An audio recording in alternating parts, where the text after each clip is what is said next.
जय श्री कृष्ण। हिंदू धर्म में एकादशी तिथि का बहुत ही खास महत्व होता है। ऐसे तो महीने में 2 एकादशी आती हैं, शुक्ल पक्ष एकादशी और कृष्ण पक्ष एकादशी, लेकिन सावन की एकादशी बहुत ही खास होती है। एकादशी तिथि का व्रत भगवान विष्णु को समर्पित है। मान्यता है कि एकादशी तिथि का व्रत करने से सभी प्रकार के पापों से मुक्ति मिल जाती है और मोक्ष की प्राप्ति होती है। सावन के शुक्ल पक्ष में पड़ने वाले एकादशी को सावन पुत्रदा एकादशी कहते हैं। तो आज की इस वीडियो में हम जानेंगे कि सावन पुत्रदा एकादशी कब है और दिन और दिनांक और शुभ मुहूर्त। तो आप सभी का स्वागत है गरिमा वॉइस चैनल में। अगर आप हमारे चैनल पर नए हैं तो इसे सब्सक्राइब करें और बेल आइकन को भी प्रेस कर लें, जिससे आगे आने वाली वीडियो का नोटिफिकेशन आपको मिलता रहे। बता दें कि साल में 2 बार पुत्रदा एकादशी व्रत रखा जाता है, पहला पौष माह में और दूसरा सावन महीने में। सावन माह के शुक्ल पक्ष की एकादशी को पुत्रदा एकादशी कहते हैं। इस बार पुत्रदा एकादशी 27 अगस्त 2023 दिन रविवार को रखा जाएगा। इसे पवित्रता एकादशी भी कहते हैं। मान्यता है कि इस दिन निसंतान दंपति व्रत रख श्री हरि विष्णु की विधि विधान से पूजा करते हैं तो जल्द ही संतान योग प्राप्त होता है। तो चलिए जानते हैं कि सावन पुत्रदा एकादशी का दिन और दिनांक और शुभ मुहूर्त क्या है।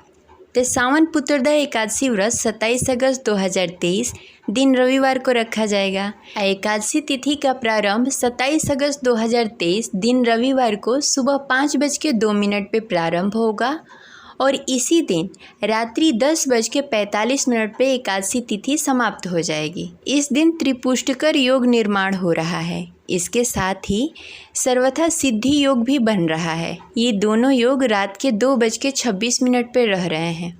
सावन पुत्रदा एकादशी पारण का समय 28 अगस्त 2023 सुबह 5:57 से 8:31 तक रहेगा। द्वादशी तिथि समाप्त होगी 28 अगस्त शाम 6:22 पे। आप ध्यान रखें कि द्वादशी तिथि में ही पारण करना चाहिए। चलिए जानते हैं पुत्रदा एकादशी की पूजा विधि। इस दिन सुबह प्रातः उठकर स्नान आदि से निवृत्त होकर स्वच्छ वस्त्र धारण करें और घर के मंदिर में दीप प्रज्वलित करें। भगवान विष्णु की तस्वीर रखें, उसके साथ ही भगवान श्री कृष्ण के बाल रूप की तस्वीर रखें। फिर भगवान विष्णु और भगवान श्री कृष्ण की पूजा करें, क्योंकि सावन पुत्रदा एकादशी में भगवान श्री कृष्ण के बाल रूप की पूजा करना विशेष महत्व माना जाता है।